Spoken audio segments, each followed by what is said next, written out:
welcome to a new vlog by me. Originally this vlog wasn't going to have a theme, but we are actually going to see how much I can read in a week. We're going to be doing some binge reading because that's what I did over the weekend and I had a lot of fun doing it. But I was inspired by Blynn on TikTok and Melissa Ruffner over on TikTok. I've really enjoyed their videos lately. So with Blynn, she was seeing how many pages she read in a day versus her screen time on her phone. And then Melissa, she blocks, like there's an app called Block. So you choose which apps you want to be blocked from. And she sees how much she can read while she's blocked out. So what we're going to do is kind of like Blynn and just seeing how much I read versus how much time I spend on my phone. And at the end of each day in the vlog, I will put those stats at the end. And when I do this has been something that I've been doing for a few weeks now, that if I spend less time on my phone than my daily average, I get to watch an episode of Margot's Got Money Troubles, because I'm just not a big TV person. I have House of the Dragon that I watch every week. Game of Thrones is my all-time favorite TV show. So there's some shows where it's like, yes, absolutely. But the other shows where I'm just like, yeah, just for something to watch. It's kind of a reward for myself. But let's see the books that I do plan to start the week with. First, we have New Poets of Native Nations, edited by Hyde E. Urich. This is a landmark anthology celebrating 21 Native poets first published in the 21st century. This is what I start my day with.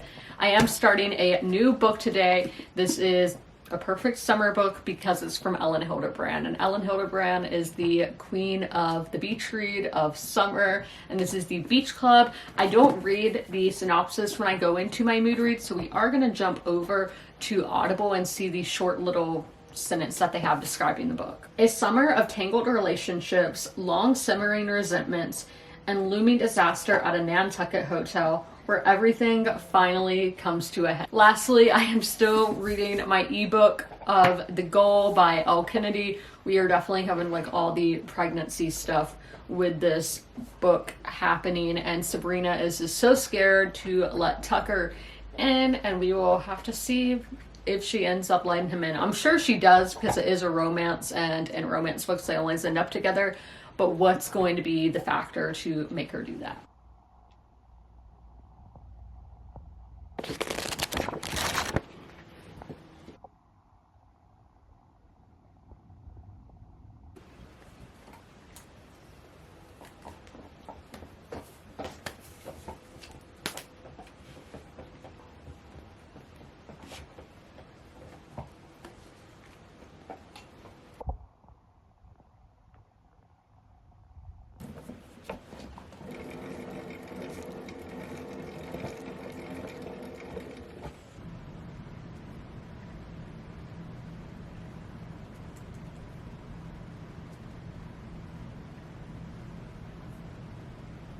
I am 144 pages, which is 45% into the Beach Club. Yeah, I am definitely loving this book. Let's talk about what is currently happening in the story. We are now at the first week of the season of when the Beach Club is actually open. The hotel part's been open, but for the club part, that has just opened for the season. I'm going to go through our main characters and tell you what their plots are. We have Mac, who he is 30 years old, definitely has commitment issues, and he's having some trouble with some inheritance that he got from his parents, and he's having to make a decision. Should he go back home and handle that, or should he ask for more at his job? His bosses are Bill and Therese. Bill is having some health problems. They are really trying to find out what's next for them once he passes away, once Teresa, once she retires, what's going to happen to the family business. Next, we have Jim. We had Jim. He just graduated from William & Mary, and he is working as a bellman at the hotel for the summer. After that, he plans to go to Los Angeles, but he's very nervous because this is his first time really breaking away from what his family wants for him. Then we do have Vance. Vance has a vendetta against Mac. He has a vendetta against him because he believes Mac took his job, and he's going kind of crazy at the moment. Then we have Love, who I am very intrigued by her story. She met Bill in Aspen during the winter time, and she wants to get pregnant. She's 40 years old, she's single, and she feels like all her friends around her are having kids, so she's like, I need to get pregnant. That is my mission. Going to Nantucket this summer is to get pregnant. So she's working the front desk at the hotel, and every man she scouts out, but really the middle-aged men are the ones where she's like, is he fertile? Does he have good genetics? She's kind of unhinged, and I'm liking her. We have Lacey, who she is 88 years old. She is the longest time member of the beach club, and we are just seeing how it's all gone through the years, have her wisdom. We lastly have Maribel, who is Mac's girlfriend, and she's the one dealing with his commitment issues. She's like, you need to find out what you're doing with your life, and then maybe after that we can get married, because they've been together 6 years and he keeps putting off getting married, and everybody is always asking her, oh, when are you going to get married? When are you going to get married? And it is bothering both of them. So I don't think they'll be together by the time this book is over, but I don't know. Let's go over my notes. This is definitely descriptive writing off the bat. It's really like our setting the scene for the beach club and the hotel. And oh my gosh, I love the setting. It's a 5-star. I love the atmosphere. There's a nostalgic vibe to it, and it's just taking me back to 2 weeks ago when I was on vacation on St. Simon. I only say Nantucket is how I imagine Nantucket's like St. Simon's. I've never been to Nantucket. I've been to Massachusetts, but not Nantucket. And it just gives me the same vibe as St. Simon. So I'm just thinking of, when we are on Sea Island Road, we're getting there, like, love it. It's reminding me of that. But with the writing being descriptive, it is the past 2 books that I binge read over the weekend were romance books. This is a romance book as well. It's listed as that. I think it would probably be more contemporary, but those romance books were faster to get through. This has a little more description in the writing style. As for other books, it is The Same Bright Stars has a similar vibe. I think that's by Ethan Joella. I didn't love that book, but I think if you like that book, you might like this book, and vice versa. Cecily is the daughter of Bill and Teresa. I think she might end up with Jim, even though her parents are really wanting her to get with Mac. But 12-year age difference, and they don't have the feelings, but the parents really want that. But with Love really wanting a baby, we have this scene of Teresa with, I keep saying Teresa because it's spelled with an E at the end, when everybody I know named Teresa has an A at the end, so it is Teresa is how they pronounce it on the audiobook. But there's a scene of Teresa with kids at the hotel, and she, I think, really obviously, like, she wants to be a mother again. And she wants that. She wants a second chance. But obviously they are like in their late 50s. They can't have a kid, or she can't have a kid. So I think that Love and Bill might have a kid, and something happens where they come to some kind of agreement where Teresa helps raise the baby. I don't know, that's a very out there theory that I have. But there's one chapter, I think chapter 2 or chapter 3, they are celebrating, or I don't want to say celebrating, they are having Memorial Day, and that's really the weekend that kind of kicks off the summer season if you live in a very tourist destination. And the first 3 POVs we're getting, they're all remembering family members and loved ones who have passed. And then we have Lacey, who she's like, why am I remembering my dead husband? Isn't this day about the veterans? And I'm like, that's what I thought. I only saw Memorial Day was about the veterans, but is it a day we're supposed to remember our family members who have passed as well? Because I'm like, ugh, I have not been practicing it correctly if that's how it's meant to be. So let me know in the comments.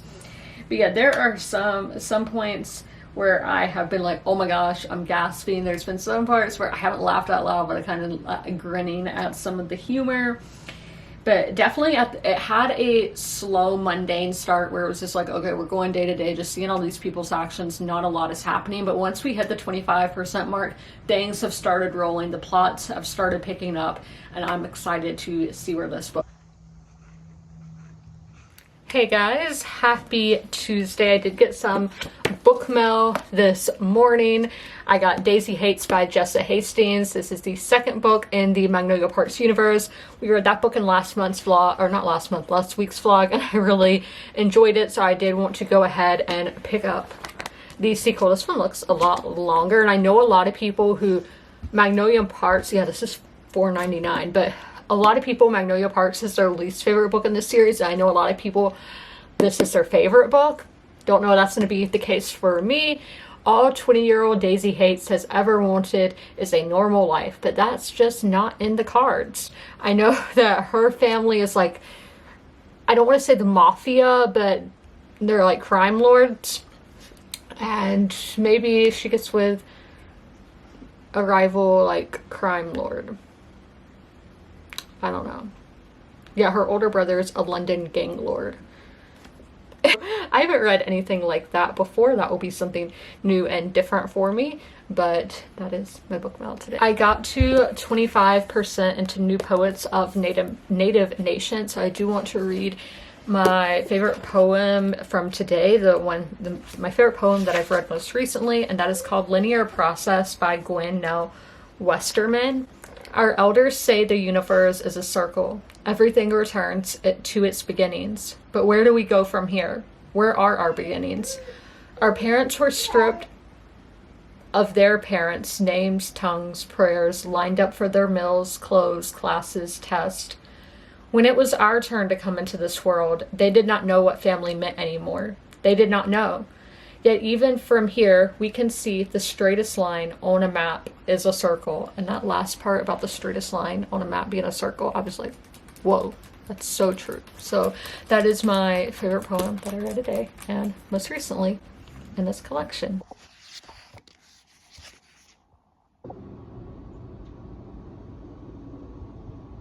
I am done with the beach club for the day. I got to 93%, which was 155 pages read. It's looking like, fingers crossed, that I am going to get to watch Margot's Got Money Troubles tonight. After this clip, y'all will see how many pages I read in total today and how many hours I spent on my phone.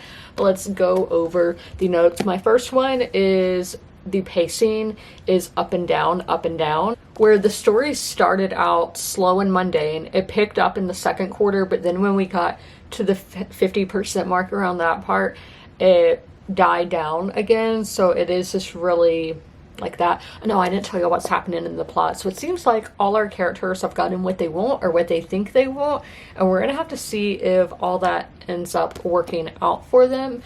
But this is definitely character driven over plot driven, because I'm like, what is the theme of this story? What is it? And I can't come up with it. So that's what leads me to believe this is ultimately a character driven story. Writing is definitely emotional. I would give the writing a 4-star because it's not my absolute favorite kind, because it is descriptive and that just isn't really my style. This is personally not for me, but it is so emotional, and I'll read one paragraph and I'm like, oh my gosh.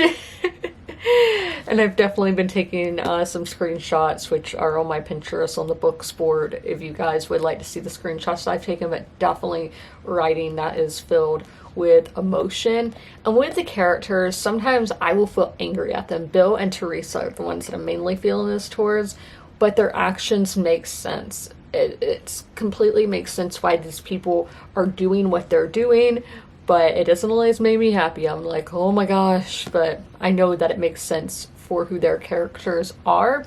And then the transitions with their writing have been very well, especially one in chapter 8. I was like, it took me a minute to realize it, but I'm like, whoa, the way she did that, poetic, I guess, just very well, flows well.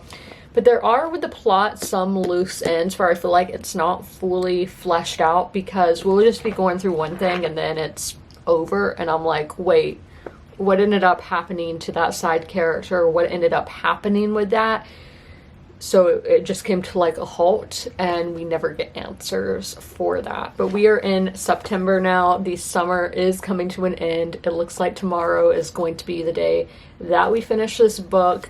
I am still really enjoying it. Somewhere in the 4-star category. Ellen, she doesn't disappoint.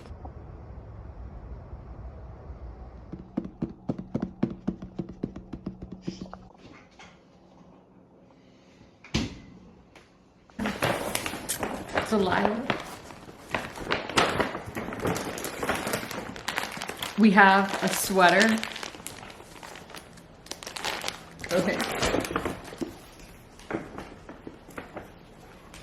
A book. And hangers. Okay, who's this one from? Oh my. The outdoor cameras that I want to put on the fence by the woods. Okay,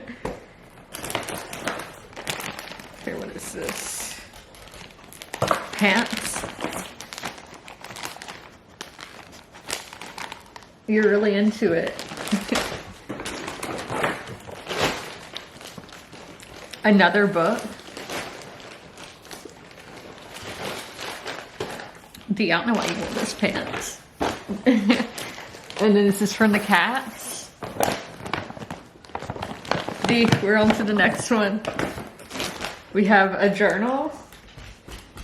Oh my. A two-piece set. This is tape. Those stickers.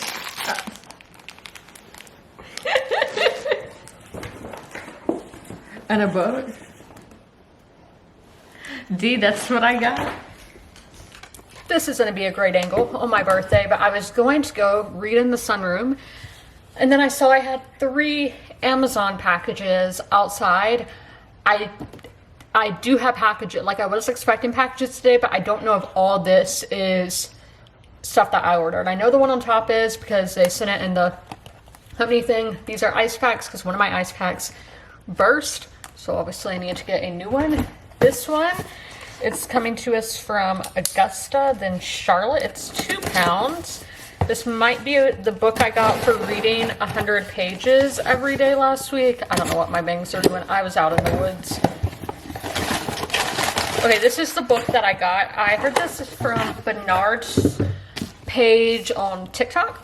This is The Fall of Civilization, Stories of Greatness and Decline by Paul Cooper. This was originally a podcast, and since people enjoyed it so much, they made a book out of it. It is based on the podcast with over 100 million downloads. Wow. Sorry it's so dark, but Fall of Civilizations brilliantly explores how a range of ancient societies rose to power and sophistication and how they tipped over into collapse. So I have heard good things about this, and he was recommending it for if you watched the Odyssey movie and loved it. This would be a book to check out. I have not seen the movie. I plan on it though. So this one is probably my towels. Oh, Lila, don't be near the box cutter. And again, went through Augusta and Charlotte. This is coming in at £5. Like, she's right here. I'm like, I don't want to hit you with the box cutter. She's been chewing on cardboard today. I don't know if y'all see this. Like, why? Why are you doing this today? She's like, you need help getting into the package. Delilah, we don't want to leak our address. This is, I've never seen towels come in a box like this, but I wanted to get some new towels, so I got some on Amazon. I should probably wash them first. She is being like a legit alligator over there.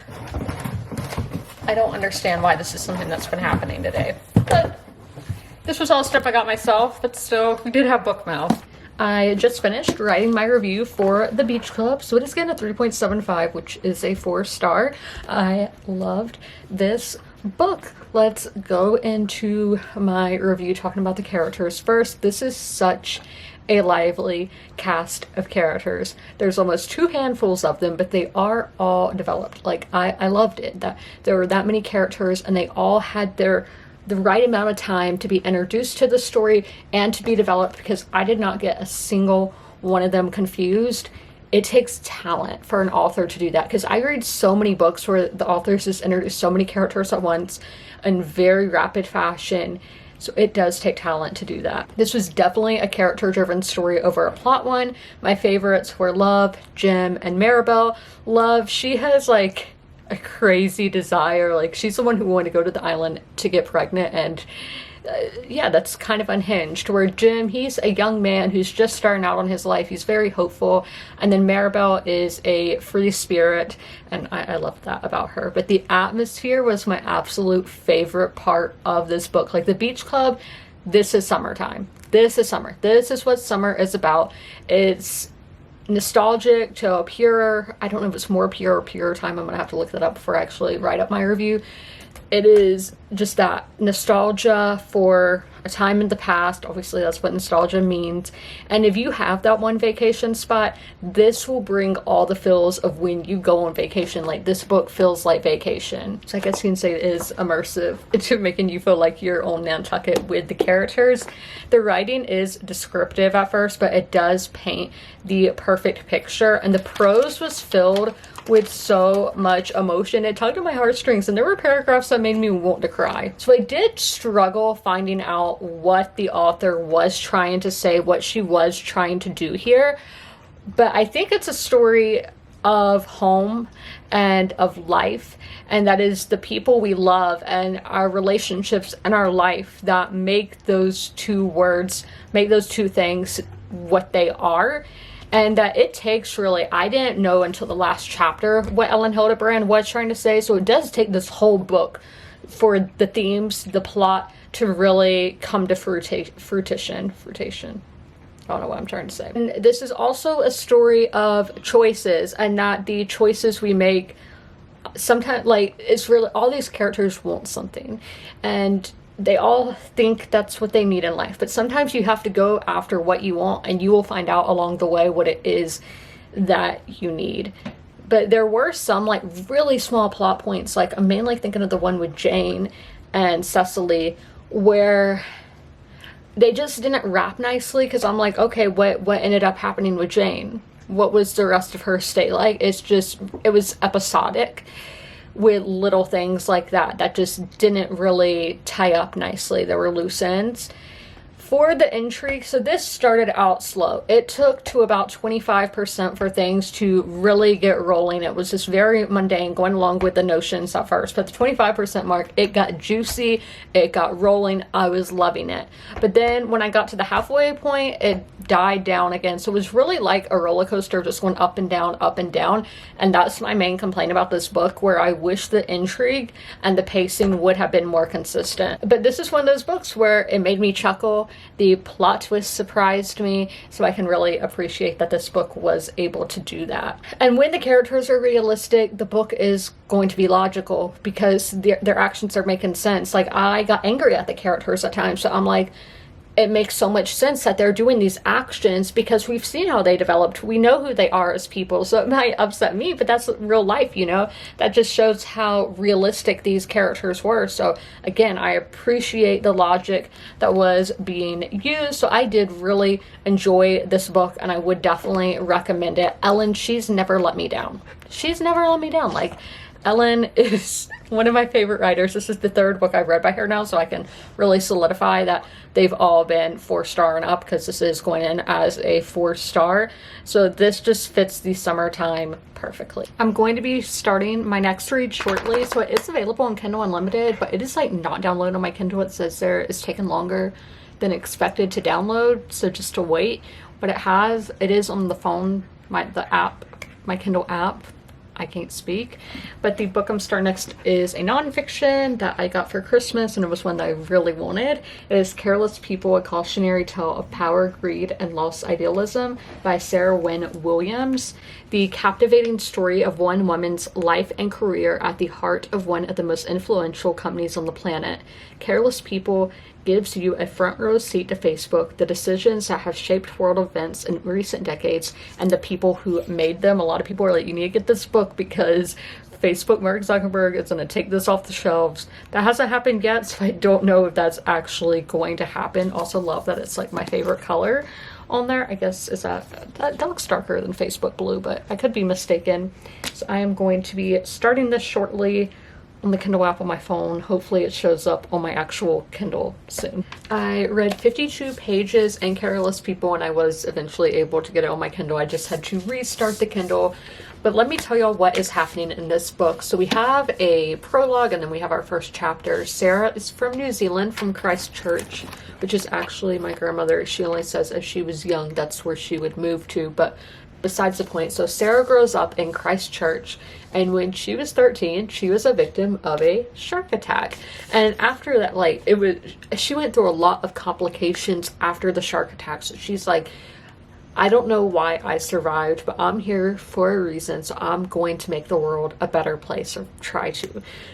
That gets her to being a diplomat at the UN for New Zealand, and Facebook eventually becomes a thing, and she's like, this is a tool, this can be used for politics, for just global things.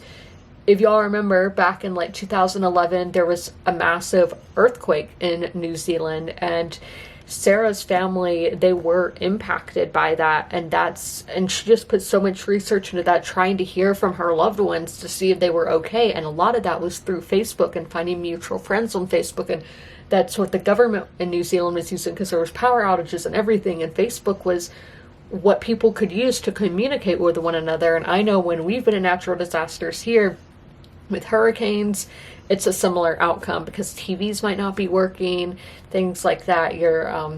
There's a whole, cell phones might be down. It's a whole shebang.